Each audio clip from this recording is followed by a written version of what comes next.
अस्सलाम वालेकुम नाज़रीन, प्रोग्राम कराची टुडे और मैं हूं आपका मेज़बान बिलाल खान। आज सबसे ज़्यादा अहम जो स्टोरी है वो मैं आपसे शेयर करना चाहूँगा आगाज़ में इस प्रोग्राम के कि सिंध हुकूमत ने बल्दियाती तरमीमी बिल नाफिजुल अमल कर दिया है।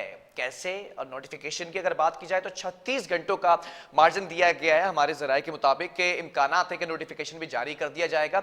अब इस बिल के तहत डिस्ट्रिक्ट म्यूनसिपल कॉरपोरेशंस को ख़त्म कर दिया जाएगा और साथ साथ जो म्यूनसिपल कमिश्नर्स हैं ऑब्वियसली वो भी हटा दिए जाएंगे। अब टीएमओज और सीएमओज को नाफिज किया जाएगा और फिर जो 18 टाउन्स की बात की गई थी तरमीमी एक्ट जो बिल था उसमें अब ये इम्कानात भी जाहिर किए जा रहे हैं कि 27 या 29 टाउन्स भी हो सकते हैं। इसके साथ साथ अगर बात की जाए तो जो केएमसी के मातहत हॉस्पिटल्स थे, कॉलेजेस थे, उनको भी शिफ्ट कर दिया जाएगा। सिंध हुकूमत टेक ओवर करेगी। और एक और खास बात ये भी बताता चलूं कि ये बिल जिस दिन 26 नवंबर को सिंध असम्बली में कसरत राय से मंजूर कराया गया था, उसके बाद गवर्नर सिंध इमरान इस्माइल को यह बिल भेजा गया था कि वो दस्तखत करेंगे। वो दस्तखत करते तो उसके बाद आगे मामलात की प्रोसीडिंग होती, लेकिन वो दस्तखत से मुस्तरद कर दिया गया था। उसके बाद फिर 11 दिसंबर की अगर बात की जाए तो एक बार फिर तरमीम करने के बाद कुछ तरामीम की गई थी, उसके बाद फिर गवर्नर साहब को दोबारा भेजा गया, लेकिन अभी तक गवर्नर साहब ने उस पर दस्तखत नहीं किए हैं। पीपल्स पार्टी का या सिंध हुकूमत का ये मौक़िफ़ हमने लिया था अपने प्रोग्राम के अंदर कि हम तरमीम की गुंजाइश रख कर बैठे हैं, जितनी अमेंडमेंट कराना चाहते हैं कर लें, जब तक एतराज़ात तहफ़्फ़ुज़ात दूर नहीं हो जाते हम इस बिल को नाफिज नहीं करेंगे। तो उसमें एतराज़ात थे कई सारे जो अभी भी दूर नहीं किए गए। अपोजिशन अभी भी शोर शराबा करती नजर आती है।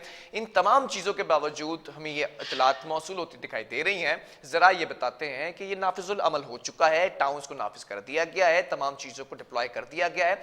इसी के साथ साथ सिंध हुकूमत मुख्तलिफ अस्पतालों को जो कि कराची म्यूनसिपल कॉरपोरेशन के मातहत तो उनको भी टेक ओवर करने जा रही है। इसी से मुंसलिक एक और स्टोरी हमारे पास मौजूद है। एडमिनिस्ट्रेटर कराची की अगर बात की जाए बैरिस्टर मुर्तज़ा वहाब की, तो आज Karachi institute of heart and diseases में 22वें चेस्ट पेन यूनिट का इफ्तिताह करते नजर आए। उसमें मुख्तलिफ मौज़ूआत पर गुफ्तगू भी करते नजर आए। साथ साथ इस पैराए में भी बात की कि हम और चेस्ट पेन यूनिट्स को बनाने जा रहे हैं। अभी एनआईसीवीडी से मुंसलिक है ये चेस्ट पेन यूनिट। उसके बाद फिर एक जो है वो बड़ा सैटेलाइट सिस्टम लेकर आकर उसको KIHD में मुंतकिल किया जाएगा। अब इस हवाले से क्या अपडेट्स है वो भी जानेंगे। हेल्थ रिपोर्टर हमारे साथ ऑन कॉल मौजूद हैं शाहीन सिद्दीकी। शाहीन, जानना चाहूंगा Karachi institute of heart and disease के अंदर ये जो 22वां चेस्ट पेन का इफ्तिताह किया गया इस यूनिट का, क्या अपडेट्स है आपके पास? जी बिल्कुल बिलाल, आज एडमिनिस्ट्रेटर कराची मुर्तज़ा वहाब साहब ने जो है आज 22वें चेस्ट पेन यूनिट का Karachi institute of heart disease से इफ्तिताह किया। उनका कहना यही था कि Karachi institute of heart disease को बहुत जल्द जो है वो महकमा सेहत के हवाले कर दिया, महकमा सेहत सिंध के हवाले कर दिया जाएगा। जबकि आज चेस्ट पेन यूनिट बनाया गया है। उनका कहना था कि 4 माह बाद कौमी इदारा इमराज कल्ब के हवाले मुकम्मल तौर पर कर दिया जाएगा और एक सैटेलाइट सेंटर पूरा मुकम्मल तौर पर यहाँ बनाया जाएगा, जिसमें कौमी इदारा इमराज कल्ब में जिस तरह तमाम चीजें मरीजों को मुफ्त फराहम की जाती हैं, कौमी इदारा इमराज कल्ब में 7,000 मरीजों की OPD रोजाना की जाती है। उनका कहना यही था कि एक रश को कम करने के लिए, वहां पर एक कम करने के लिए बोझ को कौमी दायरा इमराज कल्ब के यहाँ एक मुकम्मल कराची ऑफ हार्ट डिजीज को कौमी दायरा इमराज कल्ब का एक बड़ा सैटेलाइट सेंटर कराची की आवाम के लिए बना जाएगा। ठीक है। उनका यह भी कहना था कि 4 माह बाद मुकम्मल तौर पर यहाँ पर सैटेलाइट एक बड़ा सेंटर कायम होगा, क्योंकि एक बहुत बड़ी जगह है और मुकम्मल तौर पर जो है यहाँ सैटेलाइट सेंटर बनाया जा सकता है। उनका यह भी कहना था कि फिलहाल जो है वो चेस्ट पेन यूनिट बनाया गया है। यहाँ इब्तदाई तौर पर जो मरीज है जिनको दिल के इमराज, अगर हार्ट अटैक होता है या दिल में कोई तकलीफ होती है और लाया जाता है तकलीफ में, तो इब्तदाई तिब्बी इमदाद यहाँ देने के बाद कौमी इदारा इमराज कल्ब में ही शिफ्ट किया जाएगा। जो इब्तदाई इमरजेंसी ट्रीटमेंट दी जाएगी वो भी फ्री ऑफ कॉस्ट होगी, क्योंकि ये कौमी इदारा इमराज कल्ब का चेस्ट पेन यूनिट है। हमारी से बात हुई, उनका कहना यही था कि ये जो आईनी तब्दीली इसमें बल्दियाती निजाम में की गई है, उसके तहत महकमा सेहत के KMC के तहत जो जितने अस्पताल हैं या कोई मेडिकल कॉलेज है या कोई तालीमी इदारा है, वो तमाम जो है वो सिंध गवर्नमेंट के जो है वो हवाले कर दिए जाएंगे। KMC के अगर कोई स्कूल चल रहे हैं या कोई मेडिकल कॉलेज चल रहा है या कोई अस्पताल KMC का है, वो तमाम जो है वो सिंध गवर्नमेंट के तहत काम करेंगे और मुकम्मल तौर पर जो है सिंध गवर्नमेंट को दे दिए जाएंगे और KMC का उनसे कोई ताल्लुक नहीं होगा। जबकि बाकी महकमों को जो है उनका ये भी कहना था कि जो मुलाजमीन है Karachi institute of heart disease के, वो सिंध गवर्नमेंट के तहत ही काम करेंगे, सिंध गवर्नमेंट ही उनको तनख्वाह देगी और उनके तहत ही वो काम करेंगे। उनका ये भी कहना था कि एक मतलब एक सैटेलाइट सेंटर कायम होने जा रहा है, उसका बजट का भी उन्होंने हमें बताया कि इसका बजट का भी अप्रूवल होना बाकी है, PC1 तैयार हो चुका है। के तहत यहाँ पर एक मुकम्मल सैटेलाइट सेंटर बनाया जाएगा जिसमें open heart surgery, angioplasty, angiography, तमाम सहूलियात जो है वो मरीजों को मुफ्त फराहम की जाएंगी। ठीक है शाहीन, ये भी जानना चाहूंगा NICVD की अगर बात की जाती है तो अभी ये चेस्ट पेन यूनिट यहाँ से मुंसलिक है। हमने माजी में भी आपके ही साथ प्रोग्राम किया था कि वहाँ मुलाजमीन भी सरापा एहतजाज थे, वहाँ रिस्क अलाउंस का, हेल्थ अलाउंस का, मुख्तलिफ अलाउंसेस का, भर्तियों के इशूज थे। तो ये जो चेस्ट पेन यूनिट बनाया गया है ये भी उन्हीं मुश्किलात में रहता हुआ काम करेगा या इसके लिए कुछ अलग से कोई सेटअप बनाया गया, कोई लेआउट है? देखिए, मुलाजमीन की वहां पर बात हुई, एक सहाफी ने सवाल भी किया तो उनका कहना यही था मुर्तजा वहाब का कि जब ये मुकम्मल तौर पर सिंध गवर्नमेंट के अंडर आ जाएगा तो इसके जो मुलाजमीन है वो सिंध गवर्नमेंट के तहत काम करेंगे और उनको तनख्वाहें जो है वो महकमा सेहत ही फराम करेगा, क्योंकि ये पूरा एक सैटेलाइट सेंटर कायम कर दिया जाएगा। तो Karachi national institute of heart disease के तहत ही ये तमाम मुलाजमीन काम करेंगे और तनख्वाहें भी जो है वो कौमी इदारा इमराज कल भी इनको फराम करेगा।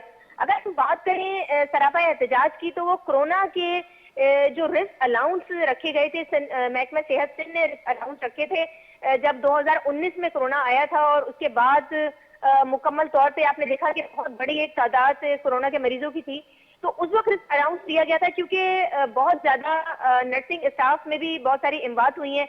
अगर हम देखें तो तकरीबन 100 के करीब इमवात नर्सिंग स्टाफ की हुई थी कोरोना में जो वार्डों में थे और इस तरह ये महकमा सेहत का फैसला था कि इनको रिस्क अलाउंस दिया जाए कि वो अपनी जानों पे खेलकर मरीजों की खिदमत कर रहे हैं, तो ये एक रिस्क अलाउंस रखा गया था।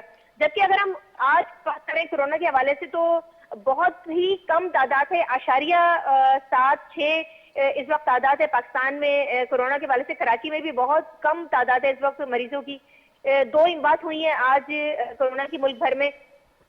तो रिस्क अलाउंस की जहां तक बात है तो उनका कहना यही था कि अगर अभी सूरत हाल इस तरह की नहीं है कोरोना की कि इस अलाउंस को जारी रखा जाए। हाँ, उनका ये कहना था कि अगर कोई सूरत हाल होती है आगे, अगर ओमिक्रॉन के हवाले से कोई इस तरह का सूरत हाल होती है तो इस अलाउंस को है वो जारी रखा जाएगा।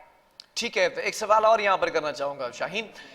एक बात इस बिल में वाजे की गई थी, जो बल्दियाती तरमीमी बिल है, कि जो कराची म्यूनिसिपल कॉरपोरेशन के मातहत अस्पताल थे उनको सिंध हुकूमत टेक ओवर करेगी। अभी जैसे मैंने स्टार्टिंग में कहा कि नाफिजुल अमल कर दिया गया है इस बिल का, तो कितने अस्पताल ऐसे हैं जो कि KMC के अंडर आते थे लेकिन सिंध हुकूमत अब टेक ओवर करती नजर आ रही है? देखिए, ये पहला अभी सिंध गवर्नमेंट ने टेक ओवर किया है। ये Karachi institute of heart disease एक बहुत बड़ा अस्पताल है, तकरीबन 1300 बेडेड अस्पताल है ये, जो टेक ओवर किया है सिंध गवर्नमेंट ने और कौमी इदारा इमराज कल्ब ने। जबकि अब्बासी शहीद अस्पताल शहर का तीसरा बड़ा अस्पताल अगर हम कह लें, अब्बासी शहीद अस्पताल की हालत बदतरीन हालत है इस वक्त। एडमिनिस्ट्रेटर कराची का यही कहना था कि अगर इस पर काम किया जाता, अब्बासी शहीद अस्पताल एक बहुत बड़ा शहर का अस्पताल था और सूरत हाल बड़ी गंभीर है वहां पर, वहां अद्वियात मौजूद नहीं है और बजट भी KMC के पास इतना नहीं है कि अब्बासी शहीद अस्पताल को चलाया जाए। इसलिए ये फैसला किया गया है कि अब्बासी शहीद अस्पताल को जिस तरह जिना और सिविल सिंध गवर्नमेंट के अंडर चल रहे हैं उसी तरह जो है वो अब्बासी शहीद अस्पताल को, क्योंकि एक सेंटर में शहर की एक बस में ये एक बड़ा अस्पताल है, क्योंकि सिविल अगर देख लें तो एक कोने पर सिविल है, एक कोने पर जिना है और तीसरे कोने पर अब्बासी शहीद अस्पताल है। तो उनका कहना यही था कि एक बड़ा अस्पताल है, हम उसको जाहिर सी बात है सिंध गवर्नमेंट को टेक ओवर करना उसका लाजमी है, क्योंकि वो बदतरीन सूरत हाल है, लोग वहां पर एक्सीडेंट केसेस आते हैं, वहां नहीं हो पाते।